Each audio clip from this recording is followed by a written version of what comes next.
Encore, optimise la valeur de ta vie. La vie nous a été donnée. Chacun sait ce qu'il fait avec sa vie. Certaines personnes laissent leur vie telle qu'elle est.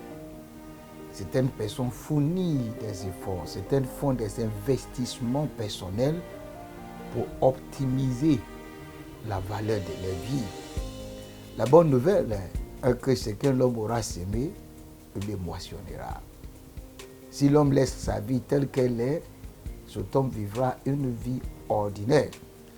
Mais tous ceux qui font des investissements, des moyens investissements, des grands investissements, des hauts investissements dans leur vie, finissent par devenir des hommes influents, des hommes satisfaits, des hommes très heureux dans leur génération. Soyez tous les bienvenus dans notre émission Optimise ta valeur. Et nous sommes tentés de parcourir ce livre écrit par votre serviteur que je suis, Optimise ta valeur, avec le thème Aller à la ville. Nous sommes tentés de dévorer le livre intitulé Aller à la ville. Aujourd'hui, nous allons voir notre deuxième chapitre en tournant vers le thème la compétence. La compétence. Et nous allons voir comment un homme avait travaillé sur sa compétence et devenu l'un des hommes à ne jamais oublier dans l'histoire de l'humanité. Cet homme est appelé Soichiro Honda. Soichiro Honda. Je vais lire déjà quelques backgrounds de cet homme. Soichiro Honda est né en 1906 dans un petit village japonais. Il est le fils d'un forgeron et d'une tisseuse. Vous voyez son background. Dès son plus jeune âge, il montrait un grand intérêt pour la mécanique. Enfant, il travaillait souvent dans l'atelier de son père où il observait attentivement comment fonctionnaient les machines. Très vite, il est devenu fasciné par le monde de l'automobile. D'autant plus qu'il apercevait rarement des voitures dans sa région rurale. À l'adolescent, il quitte l'école pour travailler comme mécanicien dans un garage à Tokyo. Cherchant à nourrir sa passion grandissante pour la mécanique et les moteurs. Et quand nous regardons les luttes et les défis de cet homme qui voyait rarement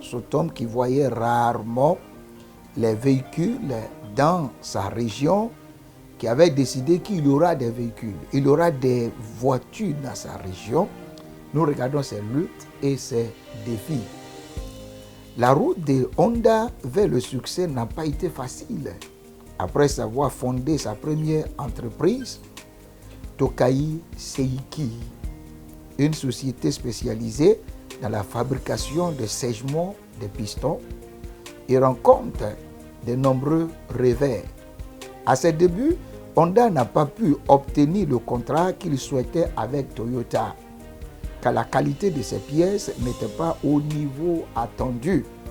Plutôt que de se décourager, il retourne à l'école pour apprendre la métallurgie et améliore ses connaissances jusqu'à perfectionner ses produits. Il finit par obtenir un contrat avec Toyota, mais peu après, son usine est détruite par un bombardement durant la Seconde Guerre mondiale et un tremblement de terre en 1945 détruit également ce qu'il restait. Vous voyez, tous ceux qui ont des grandes renommées ont toujours été confrontés par des situations désastreuses. Rien n'est facile. Rien ne se produit facilement. Regardons comment Honda va transformer cet échec, transformer ces difficultés à une chose phénoménale. Après la guerre, Soichiro Honda ne se laisse pas abattre. Il décide de réorienter ses efforts et utilise les moteurs excédentaires de l'armée pour créer des bicyclettes motorisées répondant à la demande grandissante des moyens de transport abordables dans le Japon d'après la guerre. C'est-à-dire, cet homme avait pris les carcasses des bombes, il avait pris des métals qui avaient été utilisés pour bombarder le Japon, pour détruire le Japon. Il les avait tous pris, non pas pour faire des véhicules, mais pour fabriquer des bicyclettes. Pour fabriquer des bicyclettes. Il avait transformé son malheur à sa plus grande découverte. Ce projet conduit à la création de Honda Motor Corporation en 1948. Nous avons beaucoup de choses à dire sur cet homme. Mais quelles leçons pouvons-nous en tirer de la vie de Soichiro Honda? La vie et la carrière de Soichiro Honda sont riches en leçons. Tout d'abord, son parcours montre l'importance de l'apprentissage continu. L'apprentissage continu. Honda n'a pas hésité à retourner à l'école lorsqu'il a rencontré des échecs techniques et il a toujours cherché à améliorer ses connaissances. Ensuite, sa persévérance face aux échecs est une leçon inestimable. Il n'a jamais abandonné, même face à des obstacles écrasants, allant des désastres naturels au revers commerciaux. Alléluia! Je prie que Dieu nous donne ce courage de Soichiro Honda. Et pour donner la conclusion sur cette biographie de Soichiro Honda, nous comprenons que Soichiro Honda a laissé un héritage durable dans l'industrie automobile et dans le monde des affaires. Son histoire est une source d'inspiration pour tous ceux qui cherchent à réaliser leurs rêves malgré les obstacles. Ses valeurs de persévérance, ses valeurs de curiosité, ses valeurs de l'innovation restent des piliers pour les entrepreneurs et les leaders d'aujourd'hui. Nous pouvons devenir quelqu'un si seulement nous pouvons rester fermes. Nous pouvons travailler sur nous-mêmes et refuser de dire non à toute situation qui se présente à nous. Personne ne peut optimiser nos valeurs. Honda avait optimisé sa valeur. Honda avait dit, je veux qu'il y ait des véhicules, je veux qu'il y ait des automobiles partout. Et nous voyons aujourd'hui partout dans le monde entier, parmi les automobiles, vous allez voir toujours Honda. Honda voiture, Honda bicyclette, Honda moto. Honda moto, vous allez voir tout ce qu'il porte la marque d'Honda, un homme qui avait vécu en 1900, dans les 1900 années. C'est pourquoi dans nos livres, notre deuxième chose que nous devons et nous allons travailler là-dessus, je l'ai intitulé la compétence. La compétence. Le même Salomon, un homme qui n'était pas le meilleur dans sa famille, un homme qui était né d'une femme adultère, avait dit ceci dans le livre d'Ecclésiaste, chapitre 9, verset 10, et que Honda avait pratiqué dans son temps. Ecclésiaste 9, verset 10. Tout ce que ta main trouve à faire avec ta force, fais-le. Tout ce que ta main trouve à faire avec ta force, fais-le. Car il n'y a ni œuvre, ni pensée, ni science, ni sagesse dans le séjour de mort où tu vas.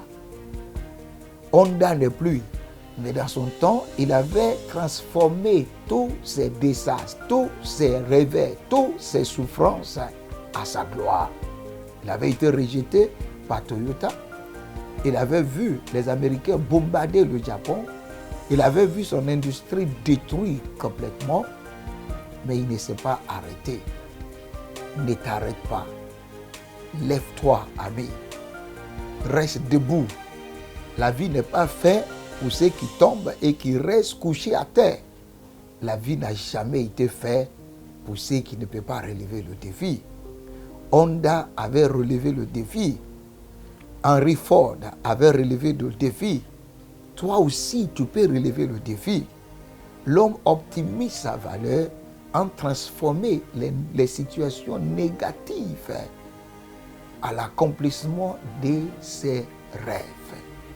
C'est pourquoi je vais vous conseiller de vous procurer de ce livre, Aller à la ville. C'est un livre très riche qui va vous donner beaucoup de choses. Vous allez voir la définition de la compétence. Vous allez aussi voir même dans le livre comment devenir un homme compétent, acquérir des connaissances, l'une des choses que beaucoup ne font pas, développe des compétences pratiques, cultive un bon caractère, reste humble et ouvert à l'apprentissage. Et vous aurez beaucoup de choses à gagner. Les bénéfices de la compétence, les ennemis potentiels de la compétence, toutes ces choses, vous l'aurez dans ce livre disponible dans toutes les librairies chrétiennes. Et aussi, vous pouvez nous appeler sur le numéro qui apparaît sur l'écran. Vous pouvez passer vos commandes, vous pouvez chercher à se joindre à nous.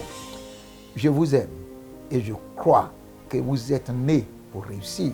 Vous avez de la valeur et Dieu nous aidera à optimiser cette valeur dans toute obscurité que nous nous trouvons. Prions. Notre Dieu, je prie pour tous les bien-aimés. Ceux qui sont tombés, relève-les. Ceux qui sont tentés de tomber, ne les permets pas de tomber. Je prie que de la même manière que tu avais relevé le défi de ton serviteur Honda, que les vies soient marquées par des grandes réussites, par des grandes réalisations. Au nom de Jésus-Christ. Amen. Merci de nous avoir suivis. On se revoit la prochaine fois.